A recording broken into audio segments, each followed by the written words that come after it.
त्रिशूल। त्रिशूल बोलते ही सबसे पहले आपके सामने शिव जी का रूप आ जाता है। उनके हाथ में त्रिशूल आपने बहुत वक्त देखी होगी, बहुत सारी जगहों पे शोज में देखा होगा। उन्होंने ये शिव पुराण में लिखा है कि गणेश जी का सर त्रिशूल से ही काटा था एक इंसिडेंट में। तो क्या त्रिशूल इससे एक डेडली वेपन बन जाता है? Let's undesign it.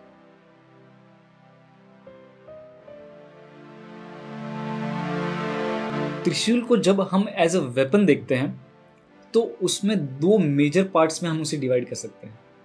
पहला तो उसका जो मेन सेक्शन, उसका जो रॉड है एंड ऊपर का स्पीयर है, जो भाले जैसा दिखता है जब आप उसके बाकी के दो हिस्से न देखें तो। एंड बाकी के दोनों हिस्से हैं, वो जो स्पीयर है, जो भाले का आगे का हिस्सा होता है, उससे बेस से ही निकले हैं एंड वो दोनों तरफ सिमेट्रिकल जाते हैं। ये एक बहुत ही कॉमन फॉर्म ऑफ त्रिशूल हम हर जगह देखते हैं, लेकिन ये एक लौता शेप नहीं है जो आपने देखा होगा एक त्रिशूल में। आपने बहुत सारे शोज में, किताबों में, ग्राफिक्स में अलग अलग शेप्स देखे होंगे त्रिशूल के। कोई बीच वाले स्पीयर को बड़ा दिखाता है, साइड वाले चीज़ों को छोटा, एंड कोई चीज़ पूरे शेप को काफ़ी स्लिम एंड शार्प दिखाते हैं। कोई चीज़ छोटे छोटे ऑर्नामेंटेशंस करते हैं त्रिशूल के स्पीयर पे एंड उसके साइड वाले सेक्शंस पे या रॉड पे। ये काफ़ी सारे इनॉर्मस डिज़ाइंस है त्रिशूल के जो डिपिक्ट किए गए अलग अलग आर्टिस्ट के थ्रू। बट एज अ वेपन जब हम त्रिशूल को देखते हैं तो इनमें से कौन सा शेप काम आता है, ये आज स्टडी करेंगे। जब त्रिशूल को एज अ वेपन हम देखते हैं तो उसके दो यूज केसेस हमें समझ में आते हैं जो कि हिस्ट्री हमें बताती है। पहला क्लोज कॉम्बैट्स में, यानी कि पास पास में जब कोई वॉर या लड़ाई चल रही है तब, और दूसरा है डिस्टेंस कॉम्बैट्स में जहाँ पे हमें त्रिशूल को फेंकना पड़ता है अपने दुश्मन की तरफ। तो दोनों ही समझते हैं पहले। क्लोज कॉम्बैट्स में सबसे इम्पॉर्टेंट चीज़ है कि वो त्रिशूल का जो रॉड है वो सबसे लंबा होना चाहिए, ताकि हमारे ऊपर एक एक्स्ट्रा एडेड एडवांटेज हो, ताकि हम उसको बहुत दूर तक भी चला सकें। सेकेंडली आते हैं उसके टॉप पोर्शन की तरफ।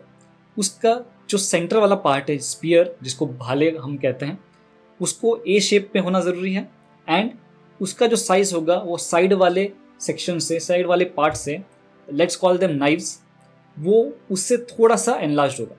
यानी कि जो नाइव्स वाले सेक्शन है, साइड वाले सेक्शन से, वो थोड़े से ही छोटे होंगे मेन वाले स्पीयर से। पहला तो ये बात हो गई। सेकेंड, उसके जो साइड वाले नाइव्स हैं उसका जो शेप है वो एस शेप हो सकता है इस केस में। यानी कि आइडियली जैसे आपने त्रिशूल देखा है बहुत सारी जगहों पे, वहाँ पे उसका जो आउटर पोर्शन ऑफ नाइव्स है वो थोड़ा सा कर्व होकर बाहर की तरफ निकलता है। उसको नाइव्स कहने का सबसे बड़ा रीज़न ये है कि वो एक तरफ से ही शार्प होगा, दूसरी तरफ से नहीं होगा। एंड जो सेंटर वाला स्पीयर है वो दोनों तरफ से शार्प होगा और ऐसे ट्रायंगुलर शेप में वो एक्सपांड होते जाएगा नीचे की तरफ। क्लोज कॉम्बैट में लास्ट चीज़ नोटिस करने वाली बात यह है कि जो सेंटर ऑफ ग्रेविटी है, जो वेट ऑफ द त्रिशूल है, वो उसके रॉड में होना चाहिए। एंड जो आगे वाला टॉप पोर्शन है उसका जो वेट है वो कम होना चाहिए, ताकि हम उसको ईजिली मैन्यूवर कर सकें जब भी हम क्लोज कॉम्बैट्स में होते हैं। अब बात करेंगे डिस्टेंस कॉम्बैट की। यानी कि अगर आपको एक त्रिशूल को भाले की तरह यूज़ करना है बट आप कोई भी चीज़ उससे दूर तक हमला करना चाहते हैं, तो उसके लिए सबसे बड़ा डिसएडवांटेज जो करंट त्रिशूल डिज़ाइन में हम देख रहे हैं वो है उसके साइड वाले नाइव्स। साइड वाले जो नाइव्स हैं वो बड़े होने से उसका जो एरोडायनामिक कैपेसिटी है वो बहुत कम हो जाता है, क्योंकि वो बहुत ही ज़्यादा डिस्टर्बेंसेस क्रिएट करेगा जब वो हवा में ट्रैवल करेगा। इसका सॉल्यूशन ये है कि साइड वाले नाइव्स को बहुत छोटा कर दिया जाए। इनफैक्ट उसको नाइफ जैसा बनाना भी ज़रूरी नहीं है। सबसे मेन फोकस बीच वाले स्पीयर पे हो सकता है एंड उसका रॉड वापस लंबा हो सकता है। साइड वाले जो सेक्शंस है उसको हम एज अ विंग्स थोड़े से बाहर निकाल सकते हैं और थोड़े से भी आगे कर सकते हैं, डिपेंडिंग उसका एरोडायनामिक्स कैसा चाहिए हमें। लेकिन जब डिस्टेंस कॉम्बैट करेंगे, उसको फेंकेंगे, तो उसका जो सेंटर ऑफ ग्रेविटी है वो पूरे त्रिशूल के हाइट से सेंटर से थोड़ा सा ऊपर होना चाहिए। इस केस में क्या होगा, जब भी उसको फेंका जाए तो वो काफी दूर तक हवा को चीरता हुआ सही जगह पे जाके लग जाए। तो त्रिशूल एज अ वेपन या एज अ अस्त्र हम इस्तेमाल करते हैं, तो उसको इतना एम्फेसाइज देने की ज़रूरत क्या है, बल्कि ये एम्फेसाइज वहाँ पे है भी नहीं। जो भी पावर एक वेपन दर्शाता है वो पावर उस अस्त्र का नहीं, वो उस आदमी का, उस व्यक्ति का होता है जिसने उसे पकड़ रखा है। यानी कि the power of a weapon lies in the hands of beholder, not in the weapon itself. तो त्रिशूल जो है आपके हाथ में होने से आप ताकतवर नहीं बनते। आप ताकतवर हैं, इसीलिए त्रिशूल आपको वो ताकत प्रदान करता है। जब भी हम मंदिर में जाते हैं, स्पेशली शिव मंदिर में या दुर्गा जी के मंदिर में, तब हम त्रिशूल ज़रूर देखते हैं वहाँ पे।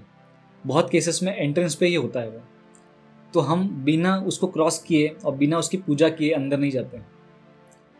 तो क्या ये सब वर्शिप करने की वजह से त्रिशूल एक वेपन रह जाता है? क्या उसको वेपन कहना सही भी है क्या? बहुतों का मानना ये भी है कि ये त्रिशूल जो है वो प्रकृति के 3 गुण को भी दर्शाता है, सत्व, रजस और तमोगुण। आप चाहें तो इसे अच्छे या बुरे के लिए इस्तेमाल कर सकते हैं। इसी से लोग आपको परसीव करते हैं, एंड ये तीनों ही गुण हमेशा आपके अंदर शामिल रहेंगे।